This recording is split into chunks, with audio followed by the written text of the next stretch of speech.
ትጉና ጸልዩ ማለት ምን ማለት ነው? 24 ሰዓት ቤተክርስቲያን ውስጥ ተንበርክካችሁ ዋሉ ማለት አይደለም። 24 ሰዓት ጾም ጸሎት ብላችሁ በር ቆልፋችሁ ዋሉ ማለትም አይደለም። ትጉና ጸልዩ ማለት በእግዚአብሔር ፊት አፋችሁ ሳይሆን ልባችሁ ያውራ። ስራ እየሰራችሁ አናግሩት፣ እየወጣችሁ አናግሩት፣ እየገባችሁ አናግሩት። መንፈስ ቅዱስ የኔን ማንነት ውሰድና ያንተ ማንነት ስጠኝ፣ የኔን ልብ ውሰድና ያንተን ልብ ስጠኝ፣ የኔን ሐሳብ ውሰድና ያንተን ሐሳብ ስጠኝ። የኛ የሥጋ ሐሳብ እኮ መልካም ነገር የለውም። ሥጋችን እኮ የወደቀ ነው። ለዚህ ነው ሐዋርያው ሲናገር እንደዚህ ያለ ሮሜ 7 ላይ በእኔ ማለት በሥጋዬ በጎ ነገር እንዳይኖር አውቃለሁና ፈቃድ አለኝና መልካሙን ግን ማድረግ የለኝም። የማልወደውን ክፉ ነገር አደርጋለሁና ዳሩ ግን የምወደው በጎ ነገር አላደርግም። የማልወደውን የማደርግ ከሆነ ግን ያ የማደርገው ሁሉ እኔ አይደለሁም በእኔ የሚኖር ኃጢአት እንጂ ይላል። ይሄ እግዚአብሔር ሰው መልካም ማድረግ ፈልጋለሁ፣ መለወጥ ፈልጋለሁ፣ መቀደስ ፈልጋለሁ ይላል። ግን የሚኖረው በምን ውስጥ ነው?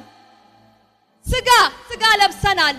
ስለዚህ የማልፈልገውን ሳረግ ራሴን አገኛለሁ አለ።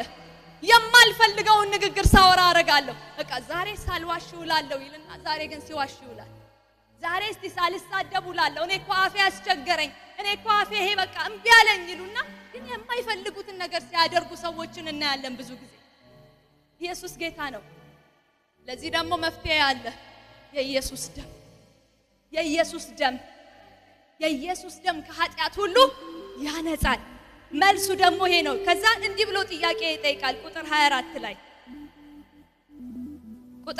ላይ እንዲህ ብሎ ጠየቀ፣ እኔ ምንኛ ጎስቋላ ሰው ነኝ፣ ለዚህ ሞት ከተሰጠ ሰውነት ማን ያድነኛል አለ።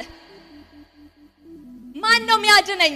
የማልፈልገውን እያረኩ ነው ምኖረው። መስራት የማልፈልገውን እየሰራው ነው ምኖረው። ኃጢአት መስራት አልፈልግም፣ ግን ኃጢአት እያረኩ ነው እየኖርኩ ያለሁት። ማን ያድነኛል አለ።